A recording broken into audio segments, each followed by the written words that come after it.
ঈদের দিনে কি বানালাম, কোথায় ঘুরতে গেলাম সেগুলো তো শেয়ার করা হয়নি, ব্যস্ত ছিলাম বলে। আর এমন একটা স্পেশাল দিনের কিছু কিছু ভিডিও তো শেয়ার না করলেই নয়। আমি সকালে উঠে আগে জর্দা সিমাইটা বানিয়ে নিয়েছি, কারণ ঈদের দিন সকালে একটু মিষ্টির মুখ না করলে হয়। তারপরে ভেবেছি অন্য যা বানানো সেটা পরে হবে। আর এত সুন্দর ঝুরঝুরে হয়েছিল সিমাইটা খেতে। আর তারপরে রাতে ভেবেছিলাম মাংসটা ম্যারিনেট করে রাখবো, সে আর হয়ে ওঠেনি। তো সকালে বার করে বরফটা যেই ছাড়িয়ে গেছে তখনই ম্যারিনেট করে নিয়েছিলাম।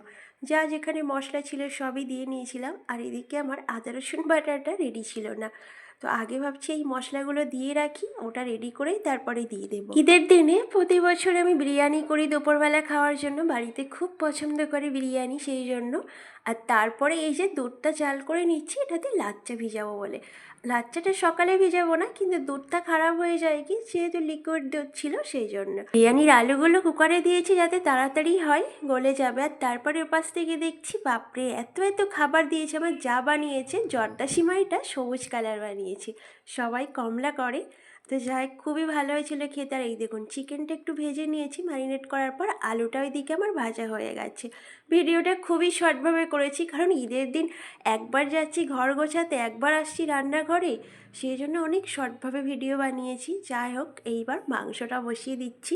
ম্যারিনেট করা আছে, এটাতে কোনো মশলা দেইনি, সবই তো দেয়াই ছিল, শুধু তেলে পেঁয়াজটা দিয়েছি। তারপরে এই যে ম্যারিনেটের যে মশলাটা ওটাও দিয়ে দিই। একদিকে মাংসটা করব আর একদিকে পেঁয়াজ বেরেস্তা। বিরিয়ানির চালটা একটু ভিজিয়ে রেখেছিলাম, আর সরাসরি এবার বিরিয়ানিতে চলে যাবো। এই দেখুন, আমি বললাম খুব শর্টভাবে ভিডিও বানিয়েছি, তো বিরিয়ানিটা সত্যি খুবই টেস্টি হয়েছিল, মজা হয়েছে খেতে। ঈদের দিনটা স্পেশাল বিরিয়ানি, চিকেন বিরিয়ানি। এই যে আমি একেবারে বিরিয়ানিতে চলে এলাম, আর আমার রান্নাঘরটা পুরো অগোছালো হয়ে আছে এত কিছু রান্না করতে গিয়ে। তারপরে ঘরে এসে জামাটা বার করেছি।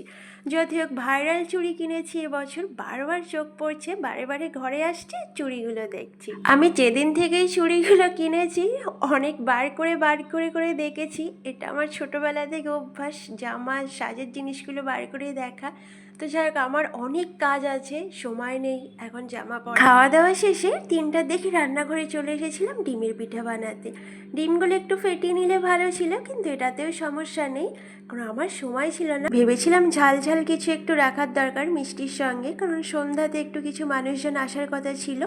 তো আমি বিকালে বসেই এগুলো সব রেডি করে রেখেছি, আর যখন ওনারা আসবে তখন গরম গরম ভেজে দেবো, খেতে খুবই ভালো লাগবে। রেডি করা থাকলে তাড়াতাড়ি হবে।